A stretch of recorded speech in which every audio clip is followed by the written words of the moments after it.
everyone! Welcome back again to my channel. This is Daiwana Vlogs. For today's video day ay sasagutin natin ang isang comment ng ating subscriber. Sabi niya, Day, ilang days ba bago malaman na may employer ka na? So ayan, papunta pala tayo ng Central ngayon, no? Ang lolo niya. Nakabakon. So ayan, Day. Sa mga baguhan na nagpaplano mag-apply dito sa Hong Kong, no. So ito tips ko sa inyo, bago kayo mag-inquire, kayo, tanungin niyo muna kung ano yung magkano yung magagastos niyo, ano yung proseso nila. Ha?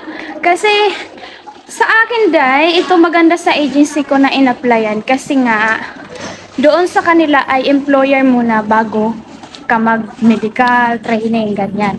So, para hindi kayo matulad sa isang kasabayan ko sa TESDA, Day, alam mo, first timer din siya, no? So, ang una niyang in-applyan, ang process ng kanyang agency ay medical, training, OWA, PIDOS, etc., etc. Tapos na lahat. Ano ang kulang? Nag-wait pa siya ng 3 months, wala pa rin. So, nag-decide siya na mag-try sa agency na in-applyan ko. So, ayun, nagkaamo siya. So, umulit siya ng lahat. So, sayang yung gastos, di ba? So, kayo, tips ko sa inyo, kailangan nyo talagang mag-inquire muna kung paano ang proseso nila, magkano ang magagastos din. I-compare nyo kung saan kayo makakatipid, makakamura. Ay, wait lang, mag-ano pala tayo, mag-withdraw. Ay, wala na tayong pera, Day. Mag-withdraw tayo sa ating sahod ng YT. So, ayan. Dito ako ito yung HSBC kasi yung aking, ayan, Day. Mag-withdraw tayo, Day. Nakadalawang withdraw na ako dito. So, ayan, Day, naka-withdraw tayo ng 400. Nagtira kasi ako ng 400 na karaan nung withdraw ko, nilagay ko sa sitaw. So, kukunin ko siya kasi pupunta ako sa Central para i-update yung aking PNB, din ano kasi ako dahil nag-online banking, kailangan ko kasi sa sitaw. So, ayan. Hi! Thank you, YT, sa mga viewers ko, sa mga subscriber ko. Thank you po sa support. Kahit halos wala na, pabalik-balik na yung ating content, no? Thank you po. Lagi po kayo nandyan. So, ayan. Saan nga ba tayo naputol kanina? So, i-share ko sa inyo based sa aking experience, ang pagkakasunod-sunod. So, ako, Day, mula nung nagpa-line up ako sa kanila, then na-hire ako, ang next ko ay December 16 ako na-hire. Then after December 31 kasi holiday, so wala din silang pasok. Pinalipas muna yung vacation. Then pinabalik ako 28 binabalik ako doon for medical. So kung okay ka na sa medical, ang next mo ay i-schedule ka nila ng TESDA. Depende din sa depende sa anong unang schedule ang makuha ng amo mo. Kasi yung iba, yung kasabayan ko sa TESDA, nauna yung OWA nila. So ako, mula nung na-hire ako, nag-medical, nung okay yung medical ko, nag-TESDA. So online lang that time yung aking TESDA, Day. Then may pinapanood lang kaming mga video about sa paglilinis at nag-a-attendance kami. Then siningit na doon si PIDOS kasi online lang din si PIDOS, Day. So mabilis lang. Then after that, medical pagka January 20, if I'm not mistaken, January 21, 2021 ay nag-assessment kami. So, 3 days ang aking actual TESDA. Then, nakalimutan ko na kasi kung ilang days yung nag-online kami, din nag-attendance. Hindi ako sure kung ilang days yon, nakalimutan ko na. So, yun, may 3 days tayong actual na, ewan ko ngayon kasi 3 years na lumipas eh. So, 3 days na actual na unang araw doon sa training center, unang araw ay tuturuan kayo. Ipapakita sa inyo kung ano yung mga gagawin. Paano maglinis ng CR, ng sala, magluto, mag-serve, magpalit ng biddings, mag-vacuum, yung mga ganyan. Tuturo sa inyo. Sa pangalawang araw, day, doon na sasabihin sa inyo, ay doon na kayo nang gagawa din. Titingnan na lang kayo kung tama yung ginagawa nyo. So doon nga ako pumalya, naiyak pa ako doon. Then, misunderstanding ba? So, tips ko sa inyo para hindi kayo bumagsak.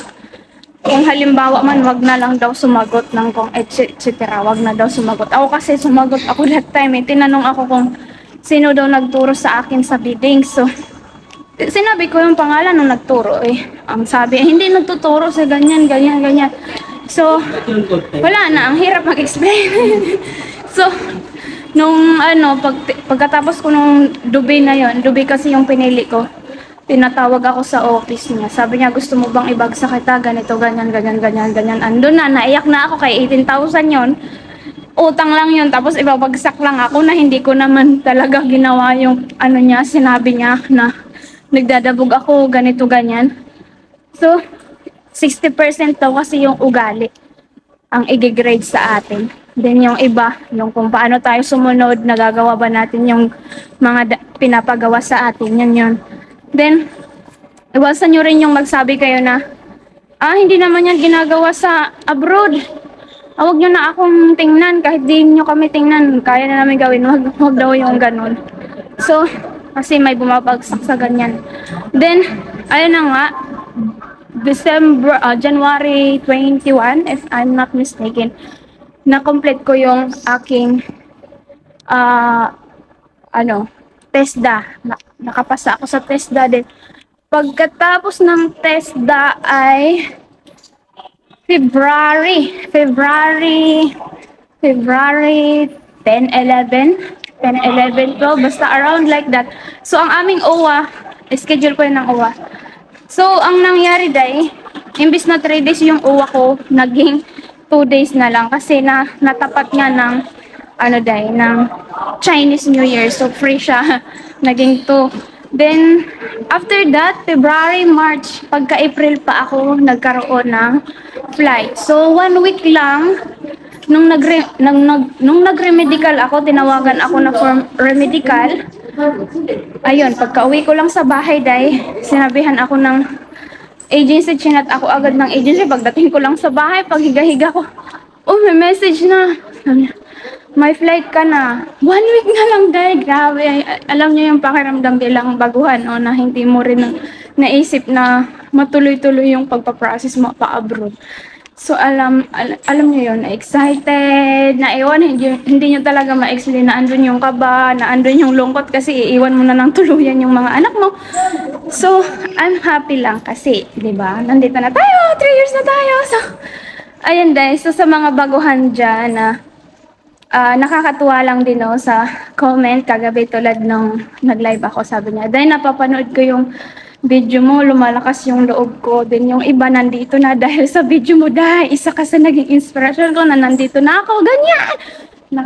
Nakakaloka, nakakataba ng puso, no? Sa simpleng pagmamarites ko dito, meron akong napapalakas ang loob. Kasi alam ko, dahil ako, ambisyosa naman ako, pero andun talaga yung takot ko na, matakutin, ganyan. Pero, trinay ko lang. So, ayun, awa ni Lord, nagtuloy-tuloy siya, dahil. So, ayan, nandito na ang lola niyo. Lola niyo. Nakakatuwa lang. So, ayan, dahil, bali, 4 months, around 4 months, December 16, December, January, February, March, April, December, January, February, March, April. 4 months. Then, ang dami din kasing dumaan na holiday. So, diba, na-stop siya. So, lucky lang din ako, guys. Swerte lang din talaga ako kasi bago mag-flight ban ang Hong Kong noon, pangalawa kami sa huli na nag-flight, na nakapasok ng Hong Kong. Pagdating namin ng Hong Kong, mayroong flight ulit. So, nag-close na yung Hong Kong noon. So, yung mga kasabayan ko dati, umabot sila ng 1 year, 8 months, mga ganyan. Kasi naabutan sila ng flight ban. So, ayan lamang for today's video, guys. Don't forget to like and subscribe. Sagot ba natin? Oh, ayan. Nakalimutan na yung pinagsasabi. So, ayan lang for today's video, guys. Kung nagustuhan mo ang video na to, don't forget to like and subscribe my channel. See you next vlog. Bye-bye!